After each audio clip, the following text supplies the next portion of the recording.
Naghain ng panukalang batas ang Tingog Party List upang alisin ang singil sa reconnection ng mga pangunahing serbisyo tulad ng kuryente, tubig, telecommunication at internet. Sa ilalim ng House Bill number 8706 o ang No Reconnection Fee Act, layunin nitong bawasan ang gastusin ng mga mamamayan lalo na sa panahon ng pagtaas ng presyo ng langis at iba pang pangunahing bilihin. Mananatili ang mga patakaran laban sa iligal na paggamit at pandaraya, ngunit aalisin ang bayad sa muling pagkonekta kung nabayaran na ang lahat ng obligasyon. Ayon sa mga mayakda ng panukala, kabilang si Leyte 1st District Representative Martin Romualdez at Tingog Party List Representatives Yeda Romualdez, Andrew Romualdez at Judas Sidre. Kapag nabayaran na ng buo ang utang ng consumer, dapat agad may balik ang serbisyo nang walang dagdag na bayarin.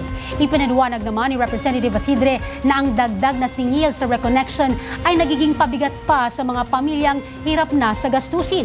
Inaasahan naman na tatalakayin pa ito sa House Committee para sa deliberasyon.